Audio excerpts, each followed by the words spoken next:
Hey, what's going on? It's Bill Burr, and it's time for the Thursday afternoon, just before Friday, Monday morning podcast, and I'm just checking in on you.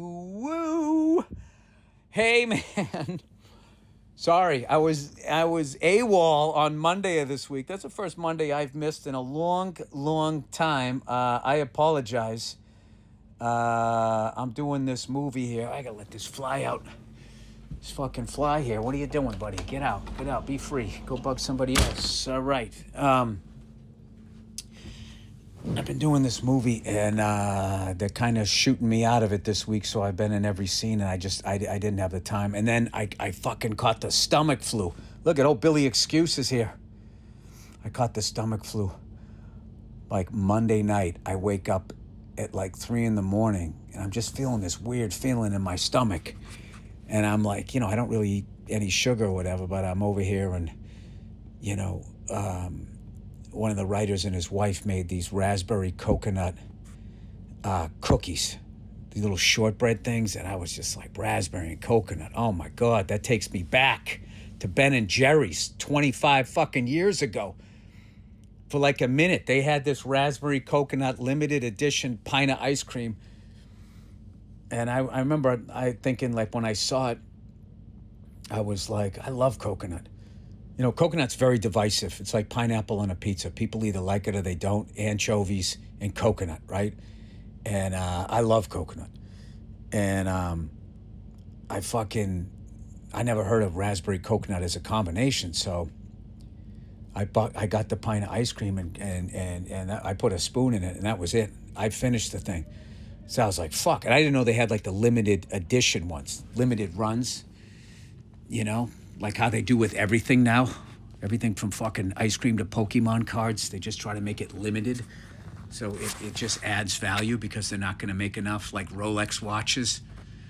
Like Rolex watches, you used to just be able to go into a jewelry store. If they had them, you'd be like, hey, I want to buy that watch. And they would be like, okay. And then you just bought it. They wouldn't be in the window and be like, yeah, no, no. We just wanted to have your tongue hanging. And also, like, the fucking watches, like, they weren't what they are now. Like, I remember, like, I worked in a warehouse, put it this way. I worked in a warehouse and, or a wow, as one guy used to say with his accent, a warehouse. And I used to work full time, and I would make like $260 a week take home, and I think like an entry level Rolex was like $1,200. So I mean, that was still, hey man, it was a lot of bread, okay? But like, it wasn't like the disparity, before the Silicon Valley Robert Barron's era that we're in now, where like, one guy has a fucking $1 trillion and everybody else could eat a dick. Like it wasn't the way it was. So anyway, the fuck did I start talking about watches? I'm talking about ice cream. No, I'm not. I'm talking about stomach flu. So I ended up, I got that pint of ice cream, and then I went back the next, like 2 days later, I got another one, and then they just discontinued it. And I had never seen raspberry and coconut anything since then. It just disappeared from my life like a fucking bad father. And so I was on set, and they had them, and I was just like, oh shit, I got to try those, right? And I told them they were, oh my God, they were fucking delicious. So anyway, I don't even, old Billy stays away from the sugar. I don't want to be old Billy fucking pasty freckle tits over here, I do the push-ups, you got to keep your chest right. You can't have bigger boobs than your wife. Just can't have it. So that night at like 3 a.m, old Billy Redface fucking wakes up, and there was something going on with my stomach, and it just felt like when I have too much sugar, that's how my stomach feels. I'm like, oh, this is weird or whatever. And then I kind of had a problem going back to sleep. Went back to sleep like around 4:30. And then I woke up at like 6:30. I forget when my call was. It was probably, 6:37 in the morning. And I woke up, and then I felt like, oh no. Oh, fuck, right? Like, what is going on? And I start feeling like my belly starts going like, blah, blah, blah, blah, blah, blah. Like, oh shit. And dude, whatever was in my body was trying to get out, without being graphic, with any way it possibly could. And yeah, I was, remember back in the day, football players starting both ways, football, playing offense and defense. That was going on. This was coming out of my body both ways. And I swear to God, there's something about throwing up that has always made me laugh in the middle of it. Just the sounds I'm making. It just, what's the best is right before you puke. Like, it's almost like a DJ when they like waka, waka, waka, before they go into the fucking song. You don't quite fucking puke. Those are the ones that make me laugh. And then I don't know if you guys know this about me. I don't mind puking. I've never had a problem with it. You always feel 1,000 times better when you puke. People don't want to do it because it's fucking gross. But like, if you just remember how you're gonna, what your body's doing, it understands there's something in there and it's got to get the fuck out of there. I don't like the other. If I had to choose between having the shits and puking, I'll take puking all fucking day long. Puking's easy. Hey, hang on a second. Into the shrubs, you're back. You can jump back into the conversation. You know what I mean? Oh, great, you need a breath mint. So anyway, that was going on like all fucking morning. And my wife is just hearing it. So she's going like, can you call in sick? And I'm like, honey, I am in every scene today. I can't. That's not how this works, and it's like we're on a location, we have it for a certain amount of days. I have to go in. I was like, I'm gonna be all right, because every time something happened, I felt better after, and I felt like, okay, that was the one. I didn't know I was gonna keep getting sicker. So I got to the set and I let them know what was going on. And, they had a bucket ready and all of that. And, but the nurse, she came on and she gave me 2 pills to just stop what was happening, which it did, which is great. Cause then I was able to shoot all day. I mean, I felt horrible. I had no fucking energy or whatever, but like I was able to get through the day. And then when I got home, it was so funny. I get home and, the drugs were wearing off, whatever charcoal and shit that they gave me were wearing off. And I came walking in and my wife had made like steak frites or whatever. And I came walking in and I just smelt the grease. This is so embarrassing. My kids are like, Daddy, hey, how you doing? And I just went, hey, I started drying. It's like, I have to get out of it. No, I smelt it. I didn't dry even from him. I just said, I got to get out of this room. I can't smell that. And he was going like, you feeling okay? And I fucking got out of there. And I go into I go, I'll be all right in the bedroom if I can't. And then that's when and she went, oh, Jesus Christ. And then I went in there and, exorcist again. And then I felt great. And I was like, okay, I think I puked it out of me. I know this is gross, but whatever. I was like, all right, I think it's out of me. And I'm fine now. And then I laid down and I got in bed, which, by the way, I love being sick. Because I work every fucking day because I'm a lunatic and I'm in this business and I don't know what. You just start marching down this road. You're all by yourself and nobody gives a fuck about your dream except you. So you got to keep it going. Forget about them when you get a wife and kids. You just feel like you keep going. So the only time I really take time off is when I get sick, which is I know something I got to work on.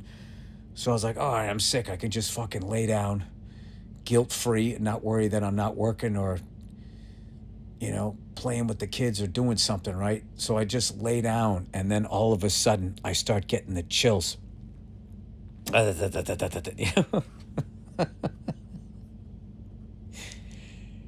And once again, my lovely wife, like there's nobody better in the world. Like there's nobody better when I get sick. She is just like all over me. Like I always feel it. She loves me. But when I get sick, I really feel it. So it was kind of a nice thing. Maybe that's another reason I like being sick.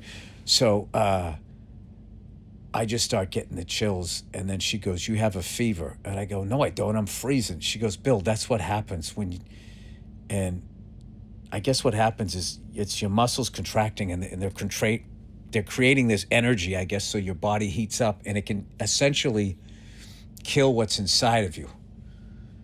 So that was the information that we got, because she was going, "Let's give you Tylenol PM," and someone was like, "No, he's got to go through this so it kills what's in him," which I was totally all right with, because I'm big on that. Like if I get a cold, I don't take that shit that dries up your nose. It's like it's trying to get it out of you. You got to let your body do what it does.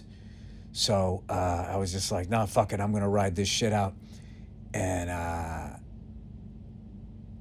I mean, I was shaking like I had the fucking DTs, but I don't know. Eventually, I fell asleep. That was Tuesday, all day Tuesday. And then I woke up Wednesday and I felt like $1,000,000. Didn't have a fever. I went through it. Whatever was in me was gone. But then I just had it, when you just don't eat for a whole day, how your stomach's all fucked up when you first start to try to eat and you're dehydrated and all of that shit. So yesterday was that. And then today, I was back on my goddamn feet. And I just basically did the last big scene out here. We're in this fucking crazy town north of Belfast. I don't know. I'm not going to say the name of the town because it reminds me of like East Boston and Revere when I was a kid in like the 80s, where there's the core is a bunch of good working class people, but there's a bunch of shady people. There's a bunch of shady shit going on. You can just feel it, man. But I mean, half the people I saw up here should have been in the movie. Everybody I was looking at going, "Look at that fucking guy. Let's get that guy in the movie. That guy looks amazing." I mean, I wouldn't want to be in business with him, but that guy looks amazing. So anyway, we just did the thing, and I kind of realized like how my whole process, whenever I have an acting gig, the first thing I have all this anxiety before I do it. I'm going to suck. They're going to tell me you're fired. My career's going to be over. And then after I do a couple takes, I settle into the movie or whatever the acting gig is. And then somewhere in the middle of it, if it's a longer shoot, that's when after I've settled into it, in the middle of it, I start to lose hope. It was like Broadway. Like I was thinking, "Oh my God, I'm gonna fuck this up. I'm gonna get fired. I'm gonna get replaced." And then we started doing it, and then it was amazing and it was exciting. And that was like the first 3-4 weeks. And then when you're in the middle of doing 100 and something shows, there's somewhere where it just starts to feel like Groundhog Day, and it starts feeling endless. And then that's when you start like losing hope and start wondering, why did I ever get into this business? Remember, I worked in a warehouse. I did 40 hours. I did 8-hour days. I had a half-hour lunch. It was a full half hour. We never worked through lunch. And then Friday came along. Thursday, you got the paycheck. You were fucking psyched. Friday, everybody was in a good mood. And then I didn't have to think about shit over the weekend. Wasn't my company, you just start thinking, why the fuck did I ever get into this business? And then when I get to the end of the movie, which is like today and tomorrow, then I get like antsy. And then I have to fight like, hey man, you still have to be this character. You can't be mentally on the flight home. And then the final thing is on the flight home, then I'm actually sad thinking about all the people I met and how much I loved working with them on the way home. That's how I used to do it. And now I'm learning to, I still freak out before I do it, but I'm starting to learn how to like enjoy it as it's going along. Like this is probably one of the most fun gigs I've had, which is amazing to me because I've gotten to do, all of this cool shit. And every time I think like, you know what, maybe that was it. Maybe that was the last fucking cool thing, Not like I'm going to complain. I've had this great career, but then like something else comes along. So anyway, I can't talk too much about this what exactly this movie's about. When the time is right, I will promote it. But anyway, I got one more day on this thing. So anyway, I've been fucking locked in doing this shit, so that's why I haven't had a chance. But I have to tell you, man, it has been so goddamn fascinating being here in Northern Ireland. You know, I heard about some of the stuff going, but I never really understood like the mix of people that were up here. I always thought it was all Irish up here, and it was just Irish Protestant and Irish Catholics going at it. I didn't realize there was English people, Scottish people, like actually like, you know, I don't know if they emigrated over. They must have if they came over here. And that was sort of another spice added into that thing.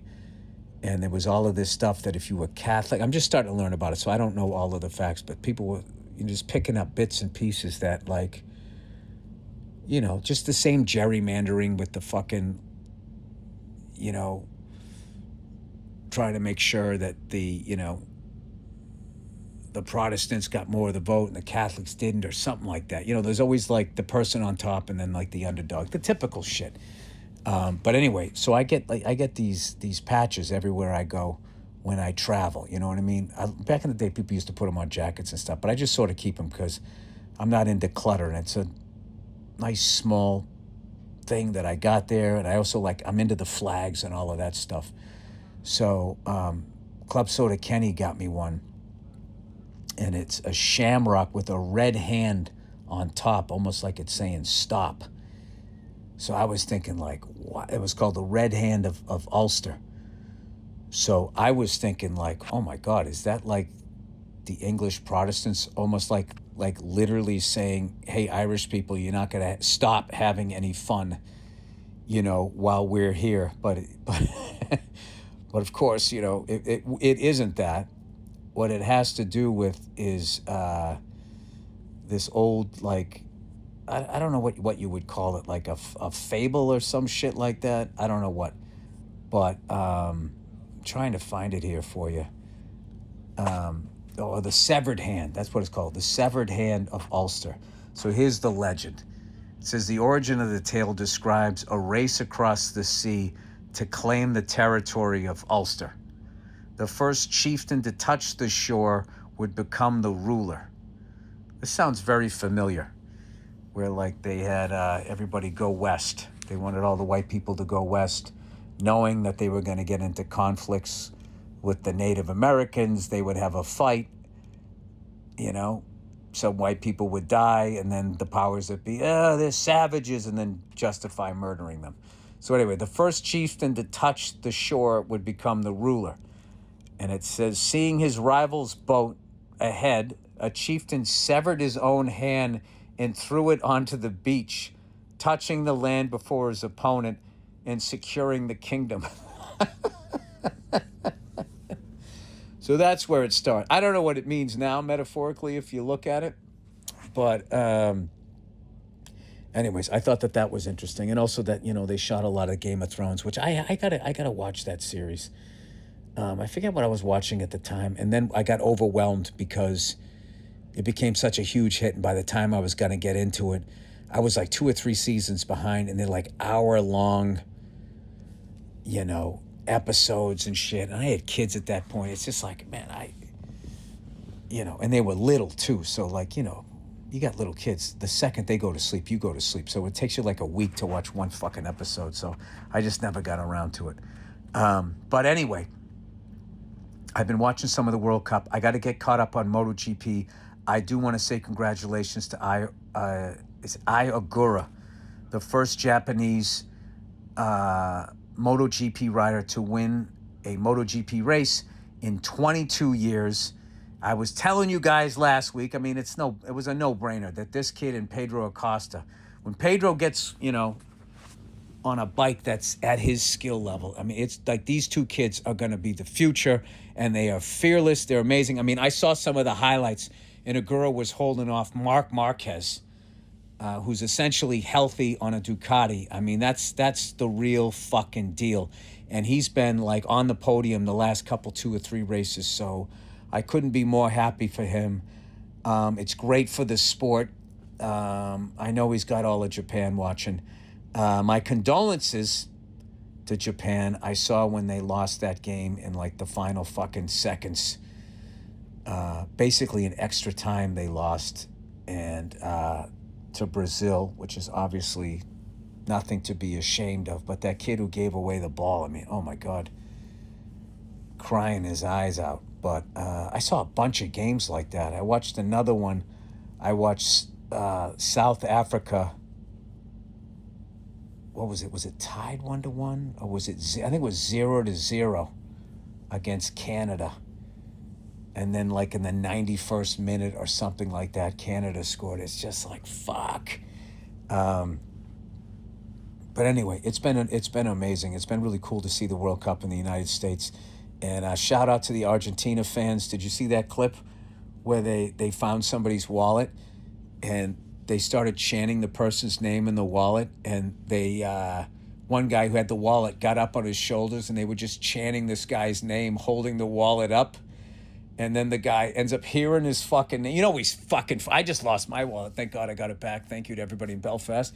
Or whoever that was that returned it. He hears his name and he goes over there and the guy's holding up his wallet and he gives it to him. They're all like, yeah, you know.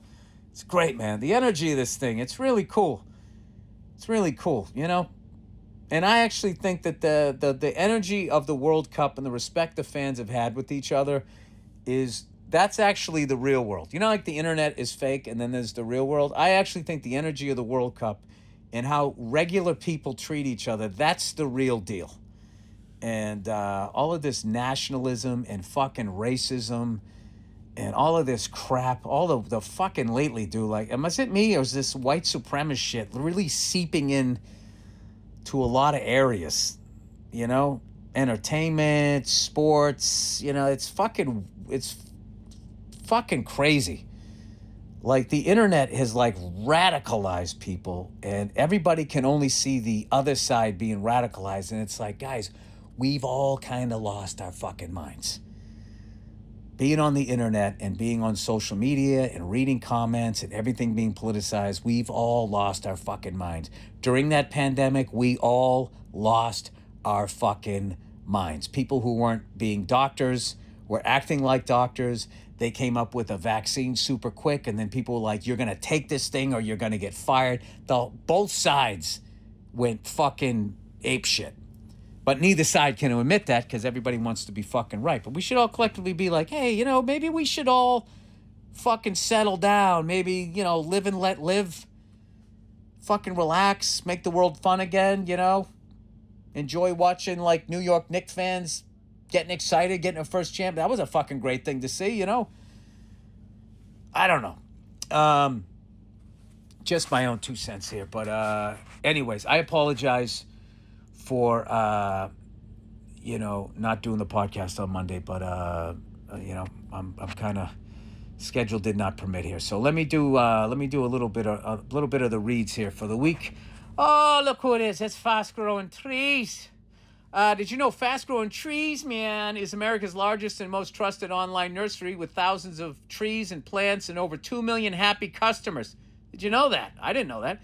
They have all the plants your yard and home needs, including fruit trees, privacy trees, flowering trees, shrubs, and houseplants, all grown with care and guaranteed to arrive healthy. You don't need a big yard or a lot of space. You can grow lemon, avocado, olive, or fig trees along with a wide variety of houseplants, all grown with care and hand-selected to thrive in your home. Get all the plants you need without the messy car or the trip to the garden center. Right now, they have great deals on spring planting essentials up to half off on selected plants. And listeners to our show get 20% off their first purchase when using the code Burr at checkout. That's an additional 20% off. Better plants and better growing at fastgrowingtrees.com using the code Burr at checkout. Fastgrowingtrees.com, code Burr, B-U-R-R. Now's the perfect time to plant. Let's grow together using Burr to save today. Offer is valid for a limited time. Terms and conditions may apply. All right. Oh, here's one. Gusto. Gusto, everybody. You know that feeling when you finally clean out a junk drawer that's been bothering you for months? Actually, I do know that feeling. That's a great feeling. That's what switching to Gusto felt like for my business. Payroll, HR, benefits. I don't have a business. I'm not using this stuff. I hate when they say that I'm using it. I'm not. This is what your business could feel like using Gusto. I believe in these products. Andrew vets them. All right, payroll, HR, benefits, all the administration chaos that's been piling up, finally organized in one place. Right now, everyone's trying to run leaner, tighter budgets, smaller teams, higher expectations. The last thing you have time to waste on is manual payroll or chasing down on an HR form. Gusto is how small business owners get time back when every hour counts. Look, the economy is a lot right now. And if you're a smaller business owner, you probably feel it. That's the biggest understatement right now. The economy is a lot right now. Yeah, one guy has $1 trillion. Yeah, it's a lot. He squeezed out all the juice out of the fucking fruit. And if you're a smaller business owner, you probably feel it. You can't control interest rates or tariffs, but you can control how efficiently your business operates. Automating payroll and HR with Gusto is one of the fastest ways to cut friction and focus on what actually moves the needle. Gusto is the online payroll and benefits software built for small businesses, and it's all in one, remote friendly and incredibly easy to use, so you can pay, hire, onboard, and support your team from anywhere. Automatic payroll, tax filing, simple direct deposits, health benefits, commuter benefits, worker camps, 401ks, you name it, Gusto makes it simple and has options for nearly every budget. Ranked number 1 on G2's highest satisfaction product list for 2026 and trusted by over 400,000 small businesses. Try Gusto today at gusto.com/Burr and get 3 free months. 3 months free when you run your first payroll. That's 3 months of free payroll at gusto.com/Burr. One more time, gusto.com/Burr. Jesus Christ, my old eyes were failing me there. All right, last one, everybody. Oh, look who it is. Helix, Alex. You know, there's nothing more important than a good night's sleep. A bad mattress can hinder your sleep, which can affect your mood and your longevity. It's time to upgrade your mattress. Stay comfortable inside with Helix mattresses. A good night's rest sets you up for a great day. Isn't that the truth? Helix Sleep Quiz matches you with the perfect mattress based on your personal preferences and sleep needs. Makes buying a mattress easy, free shipping, and seamless delivery. Helix delivers your mattress right to your door with free shipping in the United States. They're happy with Helix Guarantee. Rest easy and seamless returns, and exchanges. The Happy with Helix Guarantee offers a risk-free, customer-first experience designed to ensure you're completely satisfied with your new mattress. 120-night sleep trial and limited lifetime warranty. A study they ran found that 82% of those saw an increase in their deep sleep cycle with sleeping with the Helix mattress. And also, if they let you sleep on it for 120 nights, doing God knows what, and they're still going to let you return it, they obviously believe in this product. So, go to helixsleep.com/Burr for 20% off site-wide. That's helixsleep.com/Burr for 20% off site-wide. Make sure you enter our show name after checkout so they know we sent you. There's nothing better than a great night's sleep. It's literally going to affect your mood. You're going to treat the people you love better. You're going to do better in the job interview. You're going to talk to that broad, and she's going to love you. And next thing you know, you're going to be banging her on that Helix sleep mattress. All right. Okay, so anyway, that's the podcast, everybody.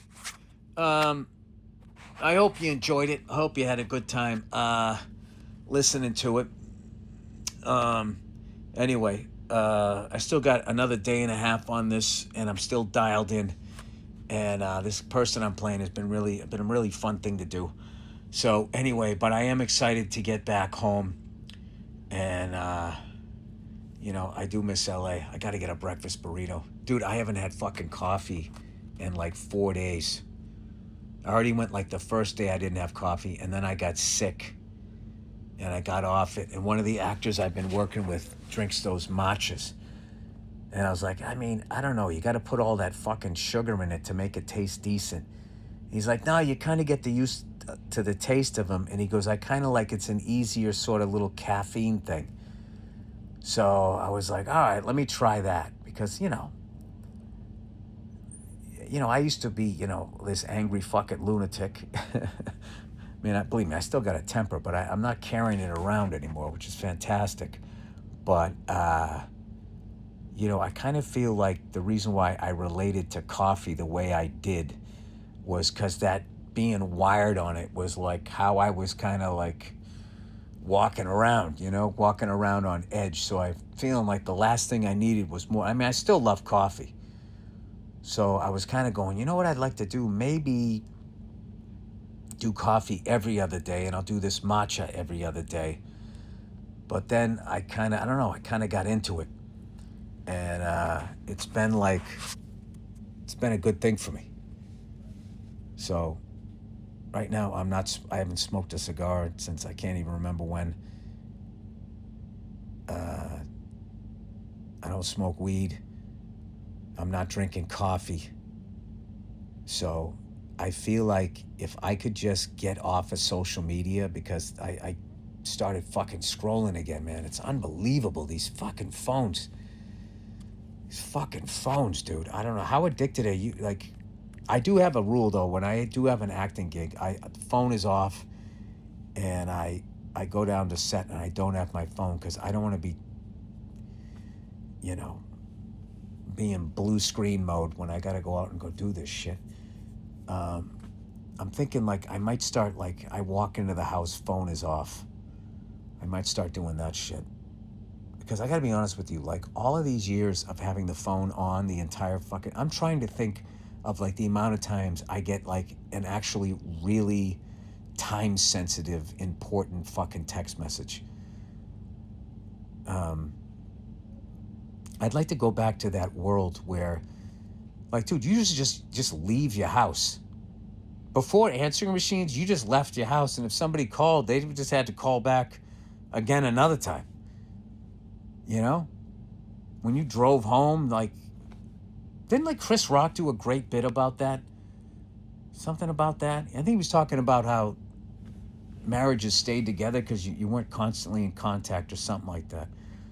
But just in general, like, you could just kind of get away from it. And then we got to the answering machine. But even then, you came home, and that was, like, the first sort of, like, hint of the dopamine excitement of these smartphones. Is when you came home, like, once you had an answering machine, you could lie to yourself back in the day when you had a phone and you came home, you could just, people called, people loved me, I just missed the call. But when you came home, like, once you got the answering machine, you had evidence. So you started coming home, and, like, the big thing was to look. Was the number blinking? Did you have one message, two? Oh, I got 4 messages. Holy shit. You'd be, like, excited. But then if you didn't get any messages, you'd actually be, like, depressed. So anyway, I'm thinking now that I'm kind of off every other sort of stimulant, just for my mental health, I think it would be really good to just get off my phone. And what's amazing is my son loves to draw, and he got me back into drawing, which I used to love to do when I was a kid. I used to always draw, like, it was funny, I used to always draw, like, Robert Parrish, like, dunking or whatever on somebody. I used to draw a lot of, like, sports shit. And I got away from it and stuff, and it's weird. Like, I went back to it. I was able to pick up where I left off, and somewhere along the line, I don't know, it was from, like, directing shit or whatever, I started learning more like what's in the spot and in the shot and depth perception and all of that. I can actually draw better. Maybe because I was just like a kid. And I find losing myself in that. Like, what's funny is I always see, like, so many people, like, when their life bottoms out, they discover, like, painting. And, like, you're like, oh, Jesus Christ, what do you think? You're like fucking Picasso? It's like, no, that's not what it is. It's just like the same way I play drums. I know I'm not a pro, but it's fun, and it does something for me.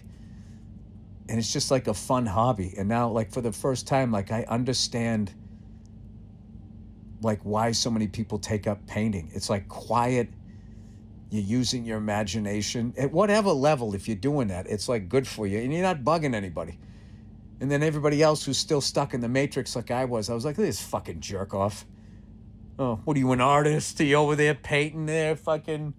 And typical me, Like, I only know Picasso. I don't know Van Gogh. I know, like, I don't know shit. So, anyway, whatever.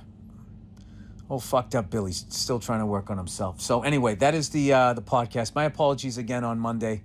I hope you guys had a good couple of days there.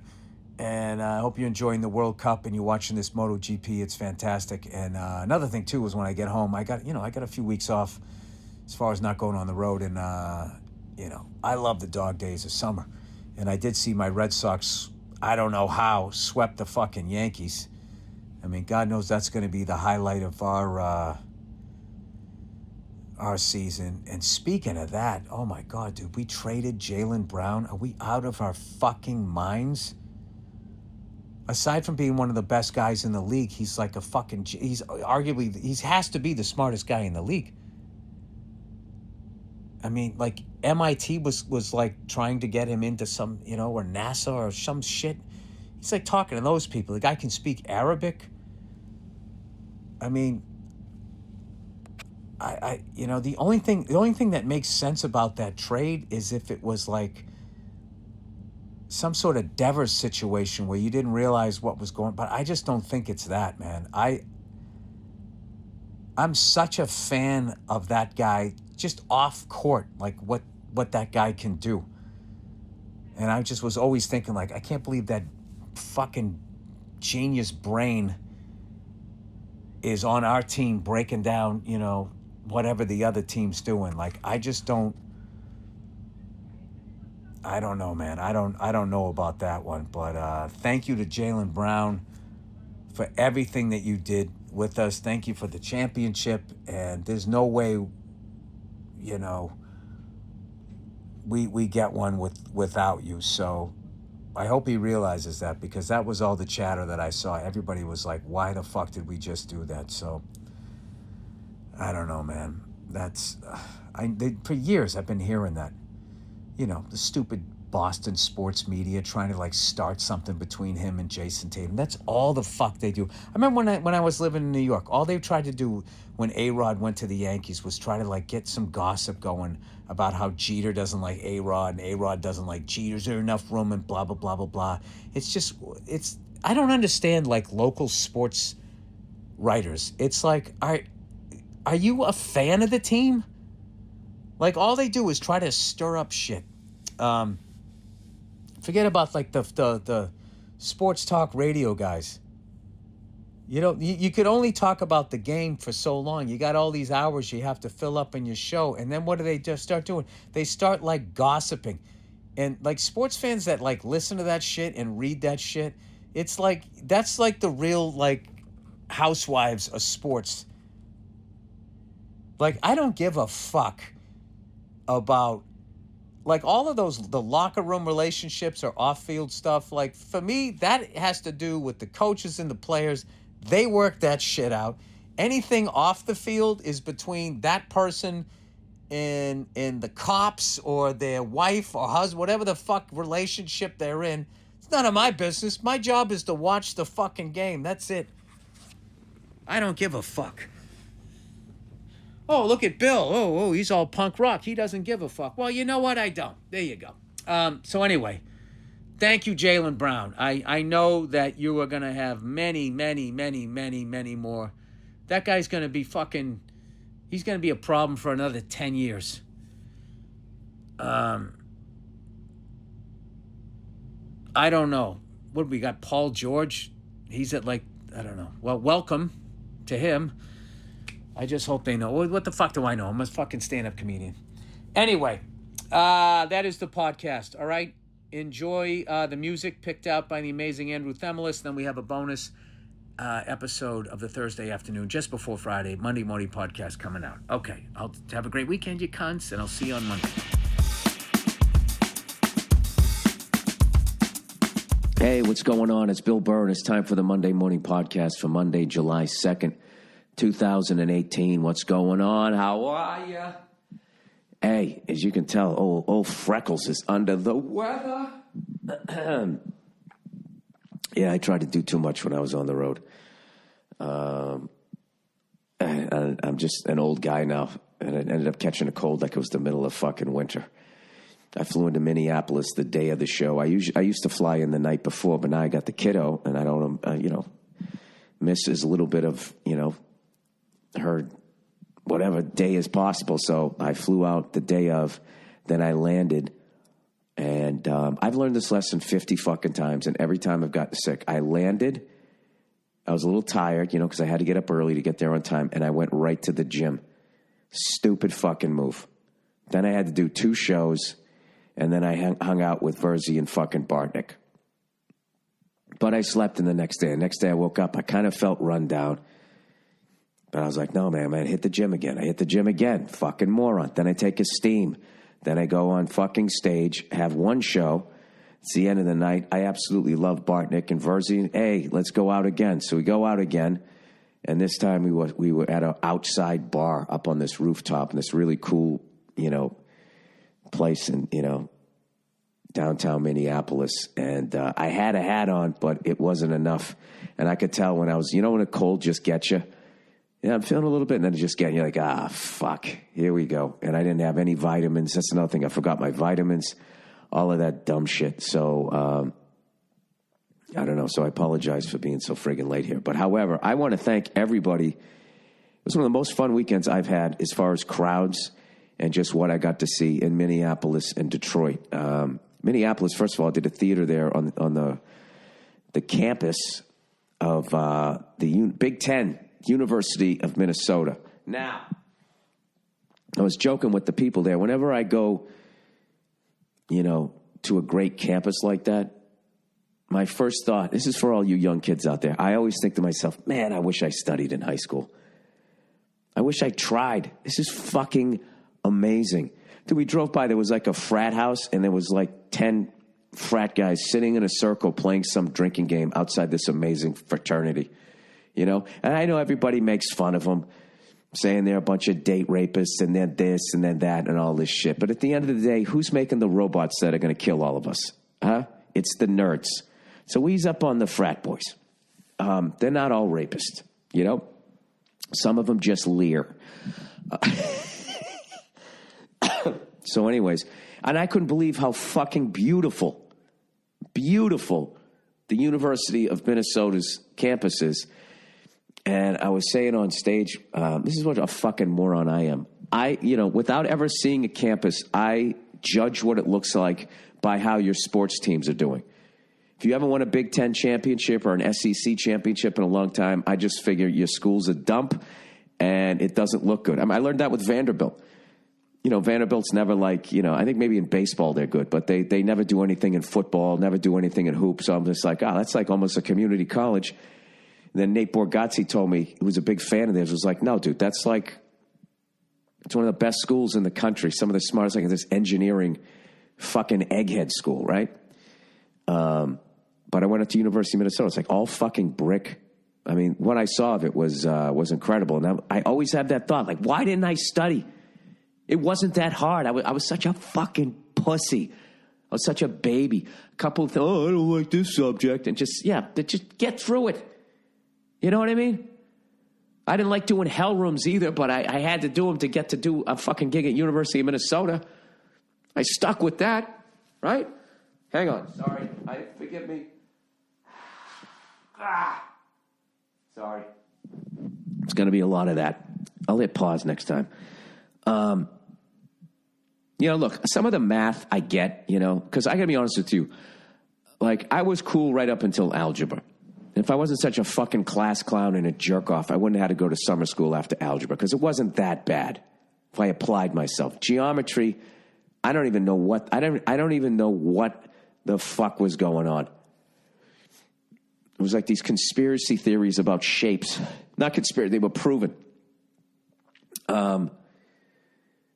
Like the NBA's fix was proven when they had that mobbed up ref. And of course, they blame it on one guy. They always blame it on one guy. I don't know how long people will sit there and watch the NBA. I'm not saying all the games are fixed. I'm just saying no other sport is it finessed the way that sport is finessed to make sure they have these matchups that are going to get ratings. And it all goes back to fucking Larry Bird and Magic Johnson. I'm convinced of it. And they're still fucking terrified because they almost went out of business in the late 70s. Or ratings were way down. But they all do it. Like during the steroid era, you think the fucking owners in baseball, like they didn't know what the players were doing? Baseball was in a bad way. They canceled the World Series. Cal Ripken breaking Lou Gehrig's record was all they fucking had. They juice up the ball. They make the ballpark smaller. These fucking guys are going up there looking like the dad in The Incredibles, fucking skinny legs and giant upper bodies, just driving shit over out of the friggin' ballparks. They knew what was going on. And then all of a sudden the shit hits the fan, and not one owner got asked a question. They were, I had no idea. You had no idea? You're in the business, right? I do stand-up comedy. I know who some of the up-and-coming funny people are. I hear who's stealing jokes. I hear who's going to be the next fucking whatever. I hear who's maybe fucking partying too much. You're in it. It's what you do. Fucking lumberjacks. They know who's jerking off behind a redwood. I mean, they're in the fucking business. So baseball was finessed that way, I believe.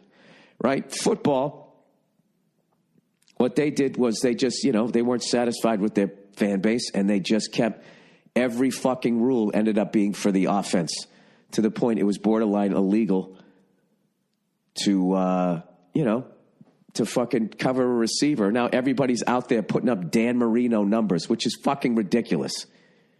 Dan Marino, Dan Fouts. Those guys played back when you could borderline murder somebody, stick them and all of that shit. And I remember that year, Drew Brees, I can't forget what he threw for, but it was just like, there was like 7 people on pace to break Dan Marino's record. Maybe not 7. It was probably 4 in one season. So it's finessed that fucking way, right? Hockey, I don't know what they're doing. They finally got it right. They finally got it right with Nashville and Vegas, and now they're going to Seattle. I think they're finally going to take a turn. And my only concern is that it's going to become immensely popular, which is really a pipe dream. But if it becomes immensely... The reason why hockey is still fucking great is because it is sort of the Jan Brady, the middle kid, like nobody's fucking paying attention to it. So you meet the players, they're all cool, they're fucking down to earth. You know what I mean? I don't know. Sorry. I haven't even taken any cold medication. This is just literally my intellect, so I can't blame anything here. But basketball, I swear to God, like, the Celtics are coming on, right? And the Lakers suck. And I remember thinking as a fan, this sucks. We're going to be good, and they suck. It's like if the Red Sox are good and the Yankees suck, or vice versa. It's not fun, right? And all of a sudden, LeBron is going to move, and where does he go? To the fucking Lakers. And next year, there's going to be a bunch of free agents, and the Lakers will stock up. And I guarantee we're going to go to the finals. It's going to be fucking Lakers-Celtics. If anybody can get past that juggernaut of Golden State. But, like, I don't know. I think it's all, it's definitely finessed. Like a boxing promoter putting together matches. Like the fact that they let Kevin Durant go to the Golden State Warriors in the last 2 seasons have been an absolute fucking snooze fest. It's like you knew they were going to win it the second he went there, and they did. You knew they were going to go back to back, and they did. What they're doing in Golden State is like what the fucking Yankees did in the early 2000s. And the height of them buying championships was when they got fucking A-Rod. Anything post-1998, because I love that Yankee team. I don't love the Yankees, but I love that team. But 99, 2000, the Clemens, all of that bullshit, was all those pile-on fucking championships. And then the Red Sox were like, well, what the fuck? We're in the middle of a 90-year drought, 86-year drought here. This is the game. We got to play this game. And this is the thing. We haven't stopped playing that fucking game. I mean, nobody could be as bad as the fucking Yankees. I mean, remember they had fucking Giambi and A-Rod and Jeter in their fucking infield. It was ridiculous. They had 2 of the best shortstops in the league in their infield, one agreeing to play third base. It was fucking nuts. Yeah. I mean, whatever. So, anyways, LeBron is a Laker, and I guess I'm going to get my wish that they're going to be in the finals, hopefully against us. I mean, that's who I want to play and beat. And I like our coach better. And, you know, I know that they're going to go out and get a zillion guys because everybody in the NBA wants to play in L.A. Not because, you know, partially because they love the Lakers, but who doesn't want to fuck a famous broad, right? Who doesn't want fucking 75, 80-degree weather year-round? I've said this forever. What do you want to do? You want to go to Boston, racist Boston, and deal with the winter in fucking 6s and 7s? Or do you want to come to racist L.A., bang supermodels, and go to the beach whenever the fuck you want 12 months of the year? I mean, we can't compete with it. I mean, the uniform literally looks like sunshine. Hey, speaking of that, when I was in Minneapolis, I went by that fucking Armory. I looked like an old fucking, like, hockey stadium. And I would have thought it was the North Star's old place had I not known that it's where the Mall of America is now. That wasn't a fucking red flag. Yeah, we're getting rid of the hockey team, and we're putting the biggest fucking mall ever. I still don't understand how that fucking thing stays open. You know? How do you fucking... You know what the Mall of America is like? It's like having a TV show now. It's just so many of them. I would tell you a time I was talking to another comedian, and I told her how much I liked her show, and she was saying thanks. And we were talking for 5 minutes before she realized I was talking about another show that she had that just got canceled, and she was talking about a different TV show that I didn't even know. She had 2 television shows, and I had no fucking idea. Anyways, so I went by the Armory thing there, and I saw Jennifer Lopez played there during the Super Bowl. I guess they redid it, but the coolest fucking thing ever about that venue is that's where the Minneapolis Lakers with George Mikan won their first 4 NBA championships and that BAA championship that the Lakers still call an NBA championship, which is fucking hilarious. They somehow won one, all right, before the NBA existed. But anyways, I really wanted to go in there and take a fucking tour of it. So there we go. I know a lot of you guys are expecting me to flip out that fucking LeBron went to. I don't give a shit. I like who. Oh, thank you. How are you, lovely Nia? Thumbs up. I hear nothing. I feel a little run down. You feel run down? I didn't give it to you, did I? Hmm? I didn't get you sick, did I? I don't know. I don't think so. I just feel run down. All right. So I don't know. I'm gonna get some food. Okay. Thanks for taking her this morning. Okay. Bye. Yeah, my wife was sick too, you know. I was also sick, but, you know, my wife was also kind of sick, but I was really sick. So you know what was going to happen, right? She's going to sleep in and I'm going to handle the kid. That's just how it works. It's how it works. You want to keep peace in the house. That's how it works. You just fucking, you baby the shit out of them, you know? And I would love to say that I'll be able to remember that for the next argument. So I can be like, whoa, what about the fucking time I was sicker than you and I had to fucking watch our daughter for the whole month? I won't remember it. I don't have that ability, you know? You with a woman, they're like fucking Matlock, you know? You can fucking start pulling. I never even watched that show, you know? But I imagine he was pulling up fucking cases from the past. I have no idea. You know what I did last night? I couldn't get to fucking sleep. I was on the internet there, and I was watching all this shit on Dean Martin and Jerry Lewis, just how big and how famous they got and everything. And after they broke up, Dean Martin in about 1958 got in the restaurant business, and he opened up Dino's Lodge, which was basically just west of La Cienega on Sunset, just south. Now there's this giant fucking complex there, but it's long gone. I mean, they knocked it down in the 80s. But he got involved in there. They put his big head there, Dino's Lounge, and he went down there, and it was a really hip place to go to at first, late 50s. I mean, Dean's Dean, and he would actually go down there, you know, getting the restaurant going, starstruck patrons, he's signing autographs and all that shit. And do you know, like fucking 2-3 later, Jerry Lewis opened a competing restaurant down the street? This is how bad it got. He opened a competing one and then stole Dean Martin's business partner to open that one. And then he had an even bigger picture of himself on the restaurant, and it was on a pole like 100 feet in the air, and it wasn't stationary, it was revolving.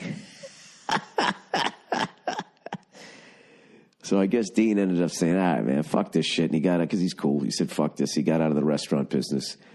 And then he had to sue them to get his name taken off in the image, and he couldn't get it taken off. And his face stayed on that restaurant until like the fucking 80s, like I said, when they finally fucking took it down. But anyways, I just can't imagine that it got that bad, which of course led me to the 1976 reunion that they had on the Jerry Lewis Telethon when Jerry had no idea Dean was coming out and Frank brought him out. That was cool, watching them hug and all of that shit, you know what I mean? Stupid fucking falling out stuff.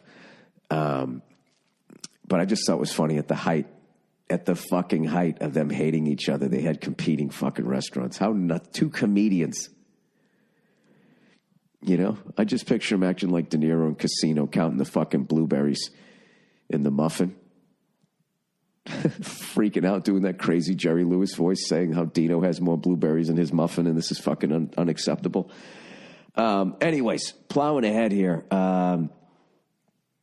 Billy is fucking going to hang around the house here and get over this shit. I actually feel 1,000 times better than I felt yesterday. I just need to walk around. There's that weird thing, you know, when you get sick where you're supposed to lay around and relax and, you know, eat, you know, why is it eat soup? You know what I mean? You slurp it, right? It's one of those hybrid things. It's almost a gas. It's not a liquid. It's not a solid, you know? It is a liquid and it's a solid. That's what it is. It's like a super group of food. No, it isn't, Bill. It's like cereal if you heated it up. Where do you put that, you know? Do you know what I saw when I was on the road? I actually saw Pringles potato chips, and they had dill flavor. And I love fucking dill pickles, and I love Pringles potato chips. And those two came together, and I couldn't get myself to do it because it was coming across like it was going to be like a super group, you know? Like, what if we took fucking Robert Plant and fucking stuck him with Keith Moon? Remember they would do shit like that, and then it just never sounded good because the vibe wasn't there. I'm just so worried that that's what it's going to be. And on some level, like, you know, it's going to ruin my enjoyment of original Pringles and dill pickles. You know what I love about Pringles? They taste delicious, and I'm a bit of a neat freak, although my office is a fucking mess right now. You know? I hate fucking dishes in the sink the next morning. It, like, depresses me. I fucking knock them out, you know? I'm basically an incredible father and husband, is what I'm telling you. That's my version of it. That's my version of the story. Eventually we'll have Nia on here when she's feeling better, and then she'll probably tell you the truth. That I'm a fucking asshole over there. Did anybody watch the fucking Austrian Formula One race? That is my favorite fucking Formula One race that I've ever watched, and I've only watched since Monaco 2016, and I've missed a few here or there. Absolutely loved that fucking race. I'm a huge fan of Max Verstappen. I feel like he's the next guy. Him and Daniel Ricciardo, right? And Daniel Ricciardo's going to fucking leave Red Bull. I don't know where he's going to go. Ferrari. I don't know if there's room on the Mercedes team. I have no fucking idea.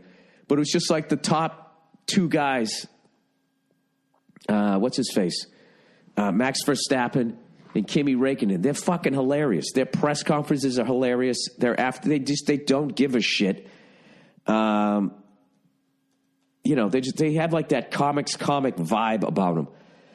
Like I know when I was talking about the last time Sebastian Vettel had banged into a couple people and Max Verstappen during the after the press conference, he goes, "You guys should tell him he should change his style of driving," you know, because they had said that to him, and then to him, Max earlier in the season. And then he goes, and then fucking Sebastian should continue to drive exactly the way he's driving because I haven't changed anything, and now you guys aren't shitting on me because I'm winning.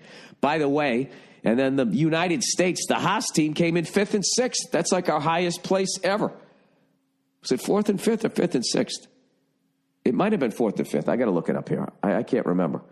But Mercedes, though, oh, my God. They had a fucking brutal day. A brutal day. And it sucks because I wanted you always want to see like a close race at the end.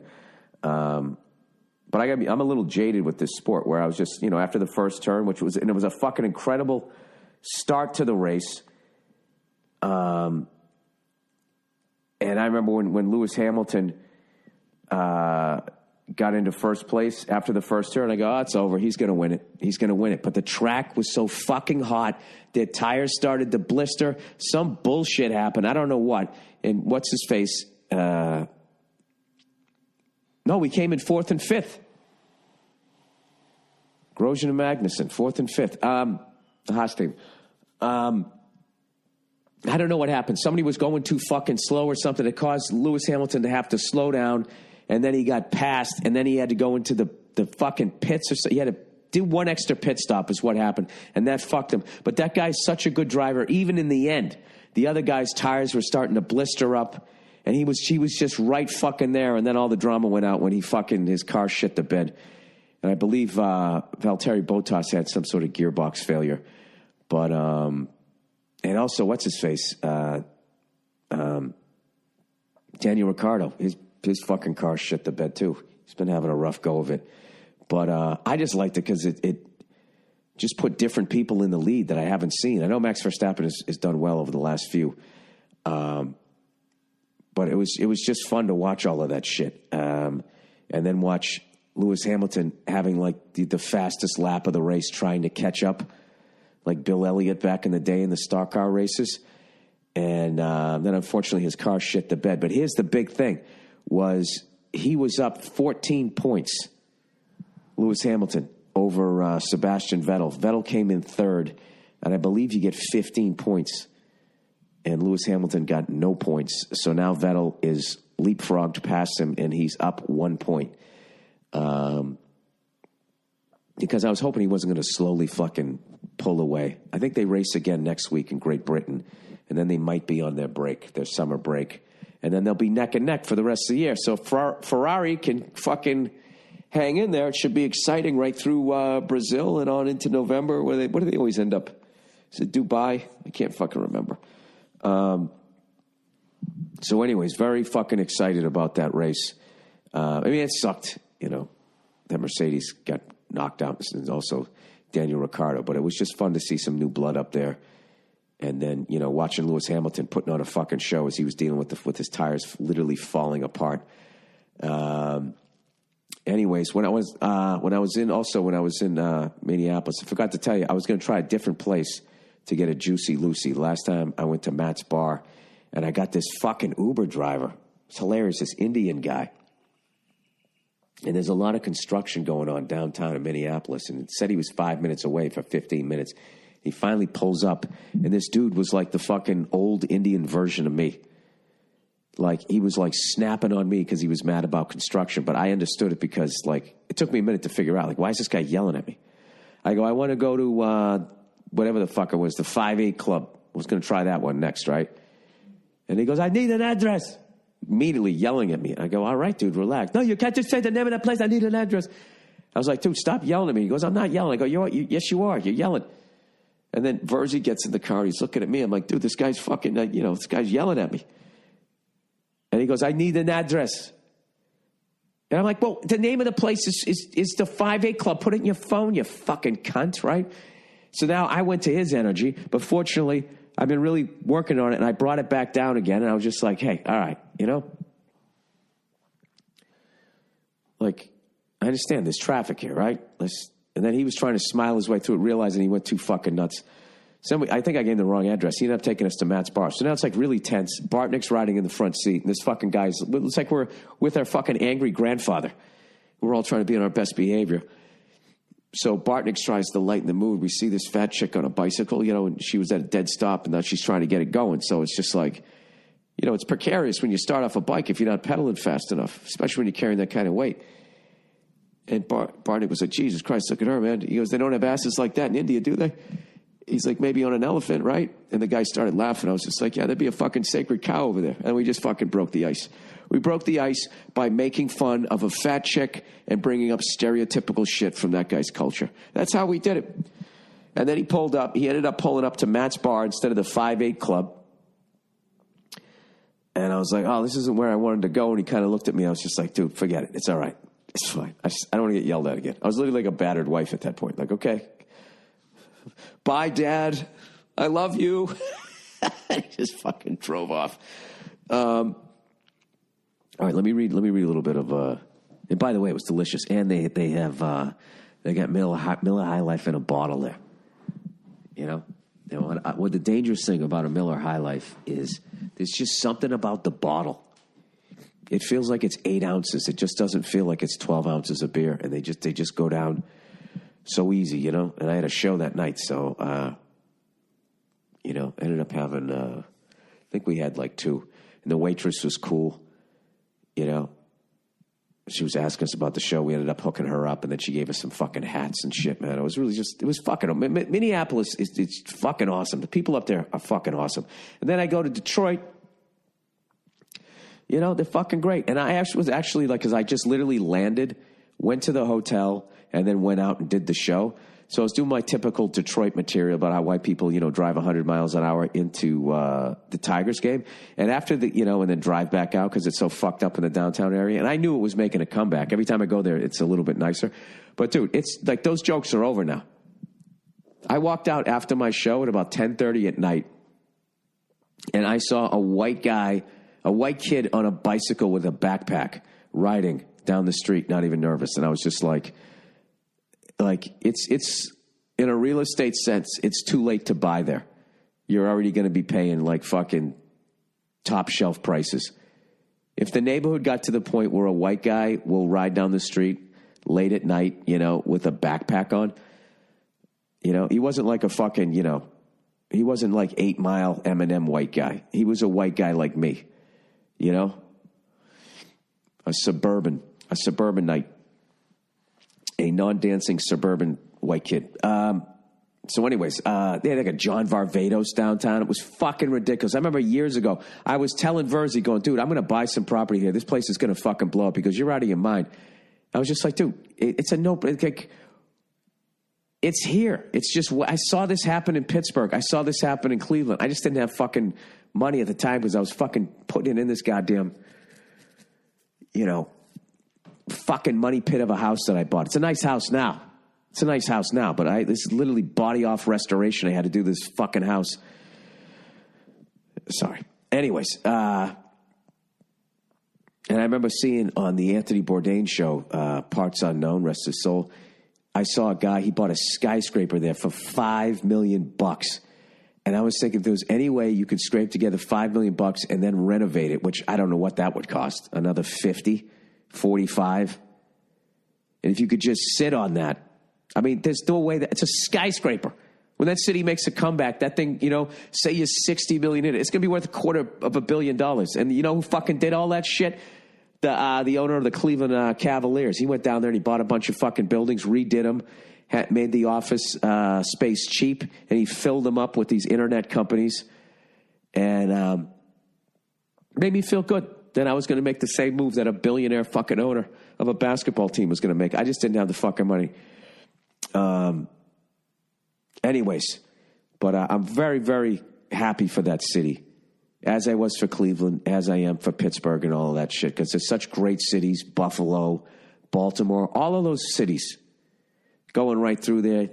Dayton, I love all of those fucking cities, and all they need is just people to fucking invest in them. You know what I mean? I'll tell you, when we're done freeing the Iraqis, we ought to come back here and try to help out some of these fucking cities. Get them going again. Start building shit, you know?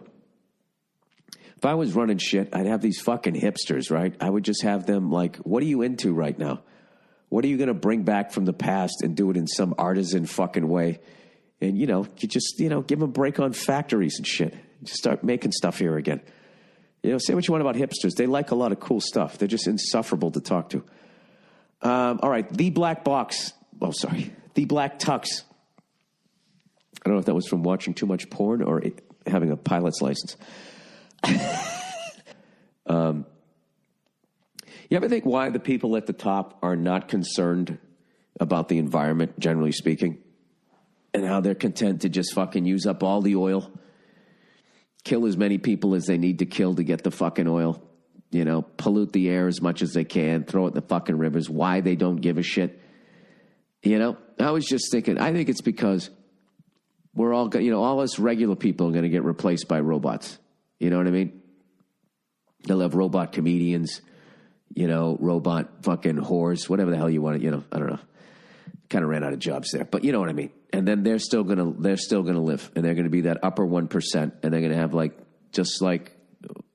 essentially an entire population that never complains, is totally into what the fuck they're doing. I think they'll keep a group of people, human beings, as slaves, and their job will be to fuck and make more people so that these older fucking rich 1%ers can harvest their organs and live forever. That's what I think. Those are the kinds of things that I think when I'm alone.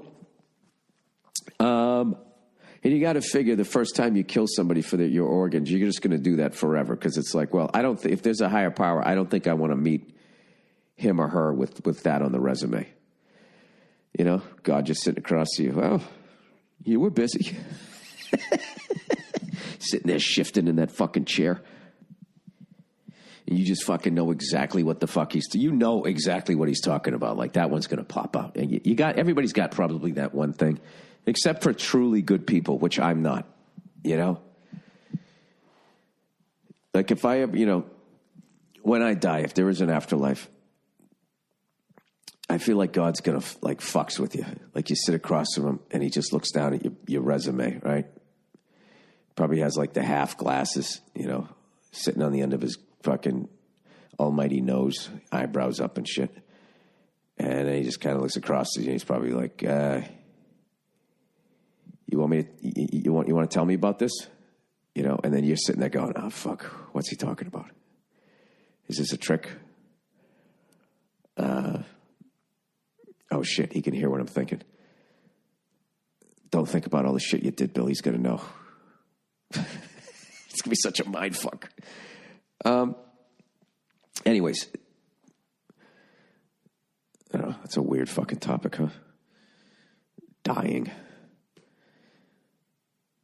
Where the fuck are all my... What the hell's all my shit? Oh, there it is. I was trying to find all my fucking shit I wanted to talk about. Detroit's fucking gorgeous. White dude on a bicycle. Too late to invest. See, that's what I do. I just write a couple of words. Oh, yeah, that's what I wanted to talk about. Anyways, so I'm so psyched to be back out here in Los Angeles. When I was in Detroit, it's weird. When I was in Minneapolis, I ordered what they were known for, which is the Juicy Lucy, which is a fucking incredible, like the one at Matt's Bar. They got this nice char on it. Then they got the cheese, of course, in the middle, and it's molten hot, so you got to be careful. Nibble around the outside. And so it was delicious. And the beer was ice cold. It was fucking great. It made me wish I didn't have a show that night. I was like, I think I want another one of these, and I want to sit here and just fucking watch a game, And but then I went to Detroit, and I ordered tacos. Stupid fucking move. I mean, they were good, but they weren't. But they're not L.A. L.A. is known for tacos. San Francisco's known for burritos, and I'm known for being pasty. Oh, let's talk World Cup, shall we? Let's see what's going on in the FIFA World Cup. I watched a couple of games. I can't even tell you who the fuck I saw. I did see the highlights. The one I wanted to watch was Brazil and Mexico. You know what I mean? I mean, that was just the fucking soccer supernova as far as I was concerned. How about Russia beating Spain? That was like their fucking Lake Placid moment. And I was sitting there immediately going like, oh, this is going to be weird. As Russia keeps moving along, you watch, America's going to be a bunch of babies about it, because everybody's already saying that they kind of fucked with our election or whatever. And, first the election, now the World Cup. Like we give a shit. What game did I watch? I watched the Dutch people play, fuck, I can't remember. But the other people won. It was some of the best goaltending I've seen in soccer ever. The fucking game starts. First of all, the Dutch guys, right? Oh, is it Denmark? Denmark, right? They fucking Denmark, Dutch people. Is that the Netherlands? I don't know. I'm an American. They don't talk about the rest of the world. Okay? They talk about the fucking white people that started this country. That's what gets driven into your fucking skull. So the Denmark scores a goal like 40 seconds in or a minute in or something like that. And then like 45 seconds later, the other guys score. The guys who won. I can't fucking remember. Croatia? Slovakia? Slovenia? Romania? I don't know who the fuck it was. They fucking score. I'm like, oh my God, this is finally my dream game. Minute and a half in, there's already been 2 goals. This is some shit an American can appreciate. And then there wasn't another goal for like another fucking hour and a half. But I do have to say, the goaltending was fucking incredible. All right? And that guy with this fucking golden fucking locks there, old cumhead, for fucking, fucking Denmark was incredible. And then the other guy was just a fucking lunatic. One of those guys you could tell he can't shut it off after the game. And they were just guessing right. They'd dive, and then the guy would shoot it to the middle, and he'd fucking get his foot out while he was diving the other way. And whenever you miss a penalty fucking kick, like as the shooter, whatever the fuck you call them, right? You know that they're just thinking like, oh God, I'm never going to hear the end of this when I go back to my country. I'm never going to hear the fucking end of this, unless somebody steps up and saves my fucking ass. So I did see that game. I did see the Brazil game with that Ronaldo guy. Oh my God. I thought for half a second he was literally on fire. Like when Will Ferrell was running around in Ricky Bobby with the invisible flames, he was tearing off all his clothes. I thought that was what was happening. I mean, I know the guy, it definitely should have been a penalty. It was a piece of shit move. The guy stepped on him. He raked his fucking cleat right across his ankle. I imagine it smarted, but Jesus Christ. That was like silent film acting. But anyways, I guess Brazil won 2-0, and we're getting down to it. So I imagine France or England was playing today, right? No, France is going to play. They're already in. Why don't I look it up? FIFA World Cup standings. And then you got to fight through all these CBS Sports cunts that don't fucking have it. I want the grid. I want the bracket. Give me the bracket. World Cup bracket. CBS Sports. You going to fuck me again, CBS Sports? Come on. Slowly opening. This fucking website sucks. It keeps saying brackets. It doesn't have the bracket. Where's the bracket? There's nothing I can click on. Schedule, the standings. All right, who the fuck's playing today? World Cup schedule. I'm clicking. You fucking asshole. Russia, 2018 schedule. Oh, my God, I found the bracket. All right. Oh, I watched the Uruguay. I always thought it was Uruguay. Uruguay beat Portugal. I watched that game. Shut up. I watched Croatia beat Denmark. I guess Sweden beat Switzerland. I don't know why the abbreviation for their country is SUI. There's no U in Switzerland. Why wouldn't it be W? Is that too close to Sweden? Brazil is playing Belgium. All right, so the last person who has to get in is England is playing Colombia. When the fuck is that game? I got to tape that one. Then they get into the quarterfinals, and then there's the semis, and then there's the final game. Fucking goes by so fast. So it's 1, 2, there's 3, basically 3 more rounds. And I'm going to watch it for once. I don't think I've watched a final since that guy from Italy missed that penalty shot.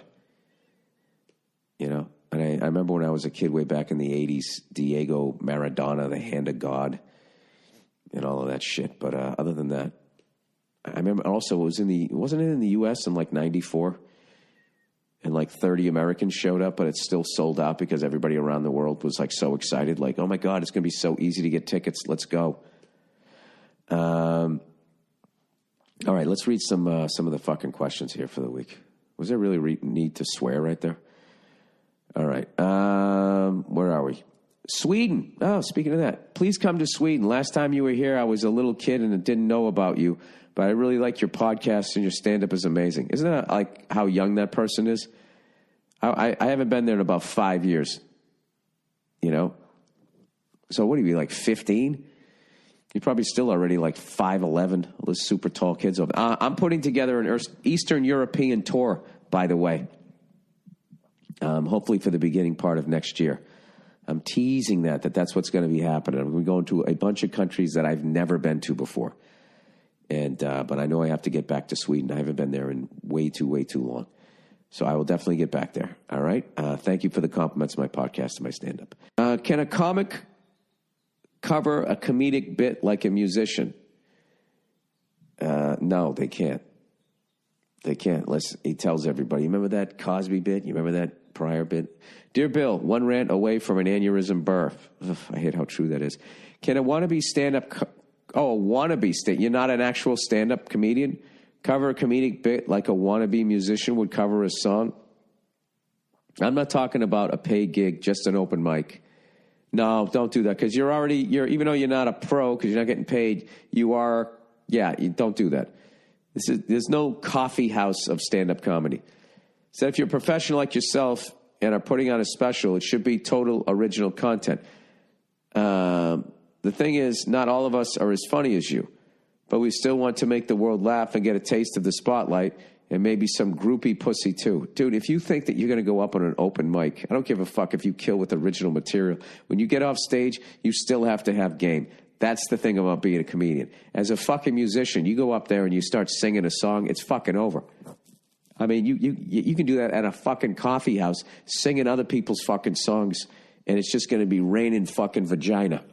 Comedians, we can go up there for an hour and a half with our own material, and you still have to work for it.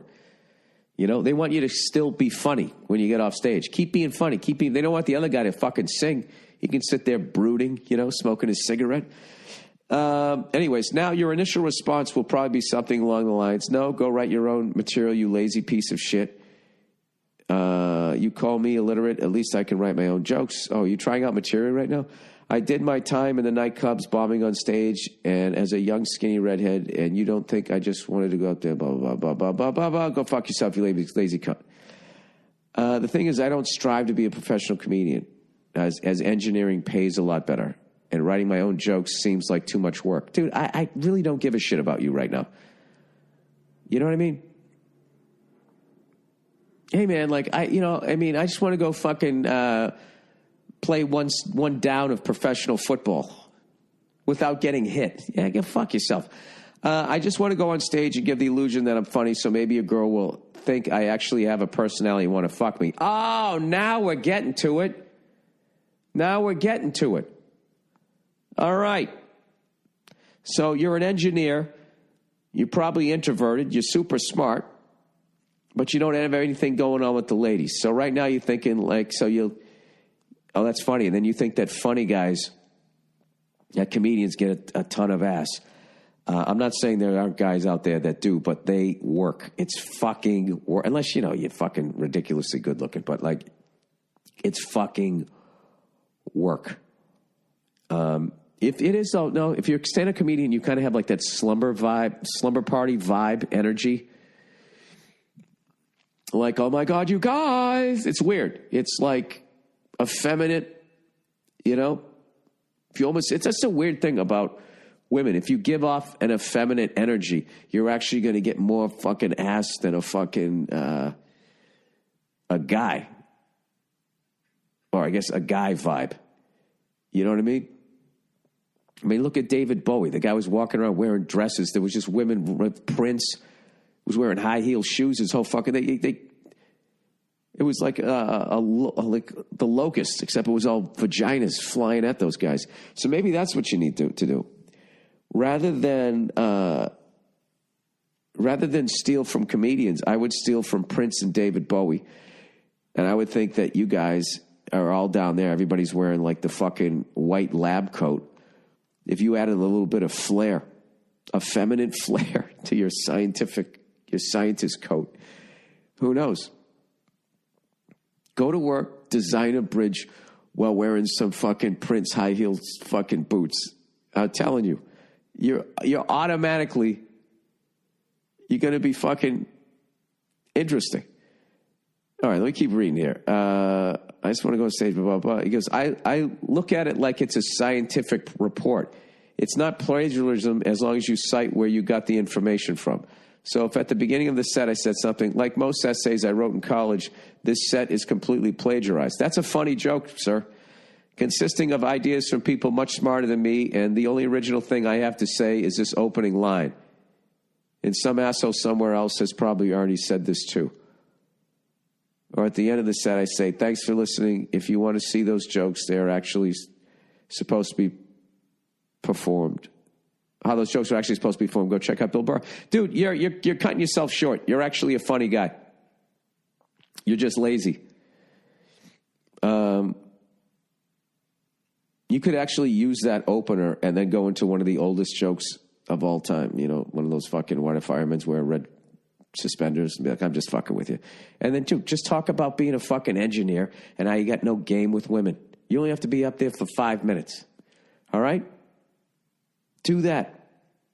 I actually think you want to fucking do this. And I also think you're funny from that first line. All right? So those are your two options. All right?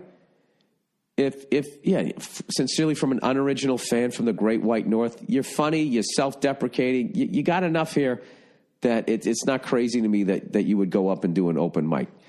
But, it's the laziness factor that you just want to go up there and do other people's shit. But I understand. I remember the first time I sat down to write, like, okay, I'm going to write jokes. It's the weirdest feeling ever. It's like, how do you do this? Like, what am I going to talk about? How do I connect one idea to another? You're not supposed to know, all right? So just open with that line. Talk about your life. You know, who gives a fuck if you bail after 3 minutes? That's what I did. I didn't even get through the 5 minutes. And look at me, telling dick jokes all across the land, all right? But you're not going to get respect from other comics, other open micers going up there doing other people's fucking material, and you will immediately be branded a thief. Watch out for this guy, and there'll be a bunch of open micers who are severely insecure, and they're going to need a target to fucking focus their awful childhoods on, and that's going to be you. So I would open with that joke. I would close with what the fuck you said. I wouldn't do other people's material. I'd talk about my life. And when you're at work, whatever. Put a boa on or some shit. Try to be interesting. And bang one of the egghead chicks you fucking work with. You guys can't go see Star Wars or something? I don't know. Good luck to you. All right, everybody. I'll check in on you on Thursday.